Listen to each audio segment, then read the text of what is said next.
L'objectif de cette vidéo est de vous permettre d'estimer votre taux de remplissage. Alors, on va d'abord commencer par quelques notions clés, une définition, pour qu'on soit sûr que tout le monde comprenne bien ce qu'est un taux de remplissage, un taux d'occupation. Alors déjà, cet indicateur, c'est un élément à prendre en compte pour faire votre étude de marché en location saisonnière, bien évidemment. Et puis, ce sera aussi un élément à surveiller lorsque vous serez en phase d'exploitation. Vous verrez, en général, mensuellement, vous calculerez votre taux d'occupation ou taux de remplissage. Donc c'est une donnée clé en location saisonnière, ça on l'a vu. Et donc le taux de remplissage ou taux d'occupation, en fait, qu'est-ce que ça signifie? Qu'est-ce qu'il représente? En fait, il représente la part des chambres occupées sur une période donnée. Donc on le calcule en faisant l'opération suivante, donc le nombre de nuits occupées divisé par le nombre de nuits du mois concerné fois 100. Par exemple, pour le premier mois d'exploitation de notre cash machine, notre taux d'occupation était de 97%. On avait loué 29 nuits sur un mois de 30 jours, ce qui revient à un taux d'occupation de 97%. Alors, bien évidemment, plus il est élevé, mieux c'est fabuleux. Mais attention, ça ne fait pas tout. C'est un indicateur en fait qui a un sens que si il est analysé avec d'autres données, d'autres indicateurs, comme votre tarif à la nuit par exemple. Si on le prend tout seul, bien sûr qu'on va pouvoir en retirer des éléments, mais il ne faut surtout pas négliger vos tarifs à la nuit, par exemple, pour pouvoir faire monter votre taux d'occupation. Hein, on verra ça certainement plus tard. En tout cas, c'est un point qu'il faudra creuser. Votre taux d'occupation, c'est très bien. Il faut vraiment le calculer. Il faut aussi faire des estimations. Là, c'est nécessaire pour faire votre étude de marché, mais vaut mieux l'utiliser avec d'autres données. Alors, comment est-ce qu'on peut procéder pour faire une estimation du taux d'occupation pour vos locations saisonnières? Comment on s'y prend? Souvent, en immobilier, on utilise la technique de l'annonce fantôme. C'est efficace, c'est très efficace dans des secteurs comme la location traditionnelle. Par exemple, si vous louez un appartement à l'année et que vous voulez savoir, enfin plutôt avant de louer votre appartement à l'année, avant d'en acheter un, si vous voulez savoir s'il y a vraiment une demande en fait sur le secteur qui vous intéresse, là où vous êtes prêt à acheter, vous allez mettre en fait une fausse annonce sur Le Bon Coin pour pouvoir proposer un appartement. L'objectif, c'est de voir s'il y a de la demande, si vous avez beaucoup d'appels téléphoniques. Donc là, si vous mettez une annonce fictive sur Le Bon Coin pour des appartements en location saisonnière, ça va rien donner, c'est pas du tout représentatif. Pourquoi? Parce que Le Bon Coin, c'est pas adapté à la clientèle. Il y a quasiment personne qui réserve une location saisonnière sur ce site. Vous avez beaucoup d'étrangers qui viennent en France, ils connaissent pas Le Bon Coin, ils passeront pas pour Le Bon Coin pour vous louer un appartement. Non, ils iront sur des sites comme Booking, comme Expedia, éventuellement comme Airbnb, mais absolument pas sur Le Bon Coin. Et en plus de ça, j'ai envie de dire, vous ne recherchez pas ce type de clients. Les clients qui cherchent sur Le Bon Coin des locations saisonnières, déjà quelquefois il y a des arnaques, mais en plus de ça, c'est des personnes en fait qui vont beaucoup échanger avec vous, qui vont vous poser tout un tas de questions avant éventuellement de vous louer une nuit. Enfin voilà, c'est très compliqué. C'est pas un site que je recommande pour vos locations saisonnières et donc encore moins pour faire une estimation en fait de votre taux de remplissage et de la demande en saisonnier. Ça pourrait éventuellement marcher pour une maison en location saisonnière, mais vraiment pas pour des appartements.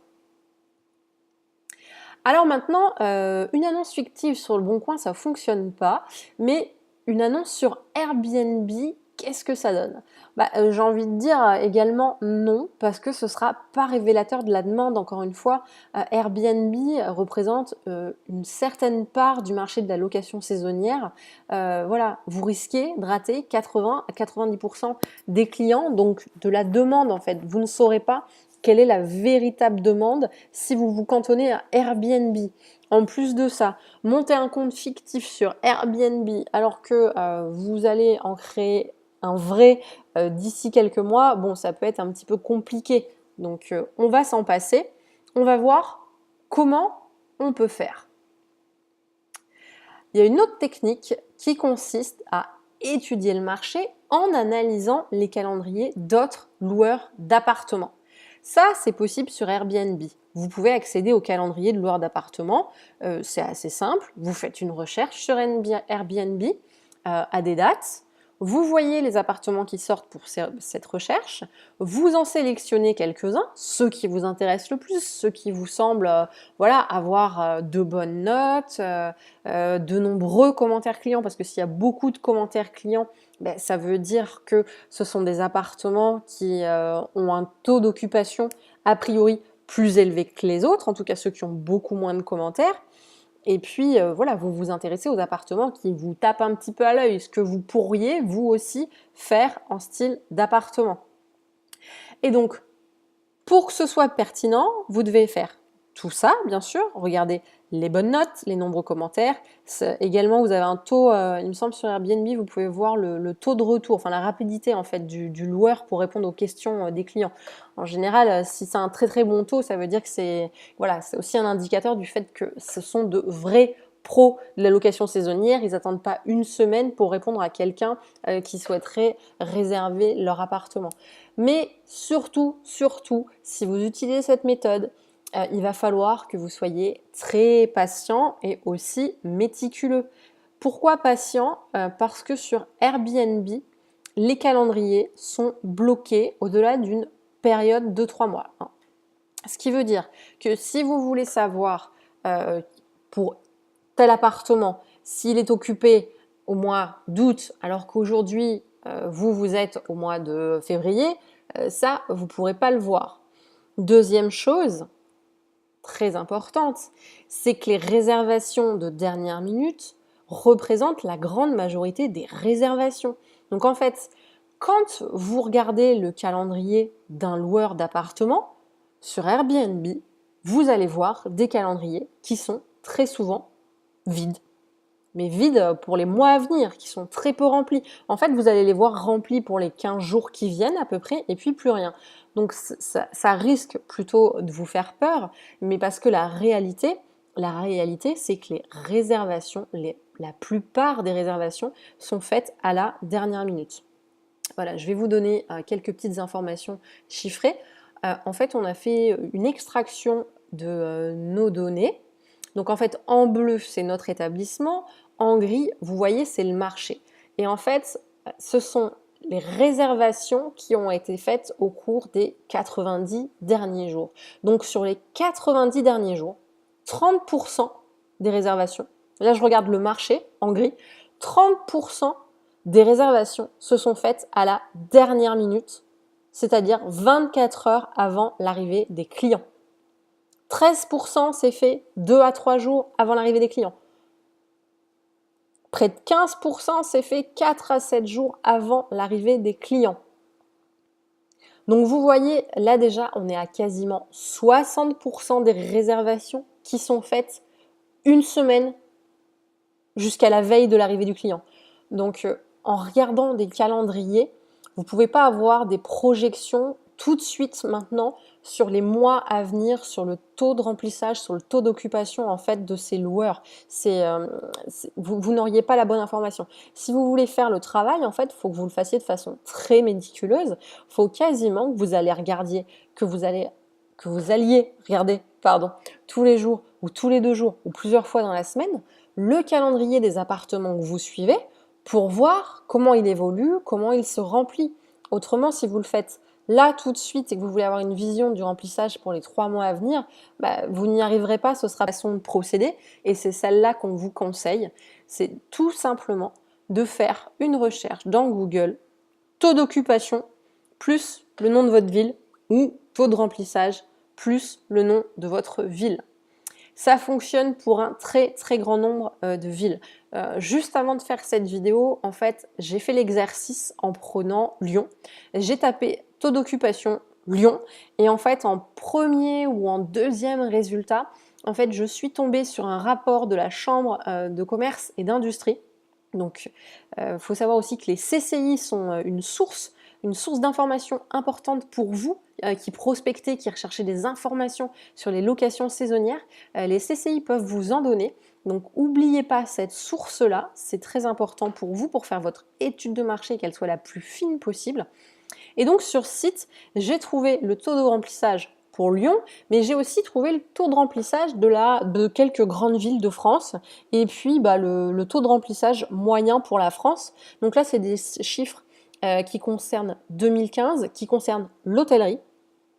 Pour l'instant, il n'y a pas de données quasiment pour la location saisonnière, donc fiez-vous aux données de l'hôtellerie, hein, ça vous donnera une très bonne base. En plus, très honnêtement, quand vous faites de la location saisonnière comme des professionnels, vos concurrents, c'est aussi l'hôtellerie, c'est pas que les loueurs d'appartements. Donc leurs chiffres ont de très très bonnes informations. Et donc on s'aperçoit de quoi? On s'aperçoit que la moyenne française pour des 3 étoiles tourne autour de 65% d'occupation. Pour Lyon, en 2015, pour du 3 étoiles, on est à 65%. Pour Lille, pour du 3 étoiles, on est à 61%. Pour Marseille, en 3 étoiles, on est à 64,6%. Pour Bordeaux, 64,3%. Donc Marseille, Bordeaux, ça se tient. Sachant que Marseille, ils ont incorporé Aix pour faire l'étude. Et donc au niveau français, encore une fois, 65% en moyenne. Donc 65% en moyenne, ça revient à une occupation de l'ordre de 20 nuits par mois. Donc regardez bien ce tableau, vous pouvez l'étudier, y réfléchir, chercher des informations complémentaires sur Google, chercher bien sûr des informations qui concernent votre ville. Et donc j'en arrive maintenant à la conclusion. Eh bien, comme on a pu le voir dans le tableau, en fait, on va prendre un taux moyen d'occupation de 20 nuits par mois. Vous allez être occupé 20 nuits par mois. Alors bien sûr, ça signifie quoi? Ça signifie que pendant la haute saison, vous allez louer plus que 20 nuits par mois, et puis pendant la basse saison, vous louerez certainement un petit peu moins que 20 nuits par mois pour arriver à une moyenne à l'année de 20 nuits par mois. Donc faites bien vos simulations avec ce chiffre, mais j'ai envie de dire qu'il sera toujours possible de faire mieux lorsque vous serez en phase d'exploitation. Là, on vient de prendre une moyenne, on vient de prendre ce qui se pratique un peu partout. C'est histoire d'être conservateur, d'être dans les clous, de faire les choses de façon raisonnée pour tous vos calculs. Mais bien sûr, l'objectif va être d'aller au-delà de ces 20 nuits parce que honnêtement, on va vous donner les moyens de faire mieux que ça. On va vous donner nos conseils, nos astuces, toutes les techniques en fait qu'on utilise nous pour aller en fait à chaque fois au-delà des moyennes qui sont présentées pour les chiffres de l'hôtellerie, pour les chiffres du tourisme. En fait, on va aller au-delà de ces moyennes. Donc, on travaillera dessus plus tard.